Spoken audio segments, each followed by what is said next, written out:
Welcome to my channel smart kid story. Chaturdant नाम का एक विशाल हाथी जंगल में रहा करता था। वह अपने झुंड का मुखिया था। एक बार अकाल के कारण जब सब तालाब सूख गए तो हाथियों ने मिलकर उससे कहा कि प्राण रक्षा के लिए उन्हें किसी बड़े तालाब की ओर चलना चाहिए। इस पर उसने एक हमेशा पानी से भरे रहने वाले तालाब के बारे में बताया और सबको वहीं चलने के लिए कहा। एक बहुत लंबे सफर के बाद जब वो वहां पहुंचे तो देखा कि तालाब पानी से भरा था। उन्होंने दिन भर पानी में खेल किया। उस तालाब के चारों तरफ खरगोशों के बिल थे, जिससे जमीन ढीली हो गई थी और हाथियों के चलने से वह बिल टूट गए थे। इसमें कई खरगोश कुचले भी गए और कुछ मर भी गए।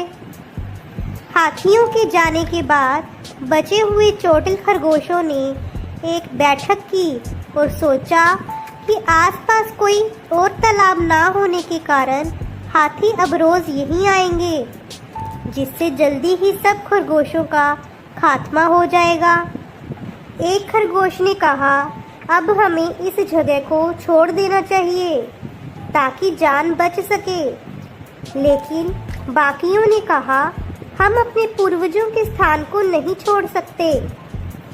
ऐसे में उन्होंने एक उपाय सोचा कि चतुर्दूत को हाथियों के मुखिया के पास भेजकर ये कहा जाए कि यह तालाब चांद का है और वहाँ बैठा खरगोश यह नहीं चाहता कि हाथी इस तालाब में आए।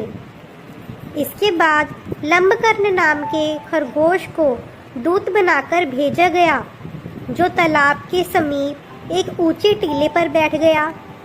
जब हाथियों का झुंड वहां से गुजरा तो उसने वही बात दोहराई। हाथियों के मुखिया के पूछने पर उसने कहा, मैं चांद में रहता हूँ और चंद्र भगवान के कहने पर तुम्हें ये बताने आया हूँ। मुखिया ने फिर पूछा कि चंद्र भगवान इस समय कहाँ है? लंबकर्ण ने कहा, वह इस समय वह तालाब में ही है। कल तुम्हारे पैरों से खरगोशों के बिल टूट गए और उनकी प्रार्थना सुनकर वो यहाँ आए हैं और मुझे ये संदेश लेकर भेजा है।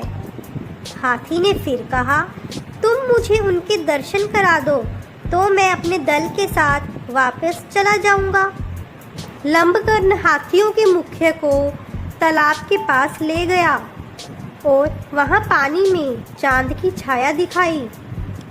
मुखिया को उसकी बात पर यकीन हो गया और उसके बाद कभी हाथियों का झुंड उस तालाब पर नहीं आया।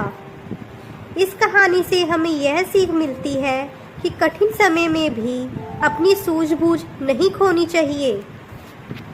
Please like, share and subscribe.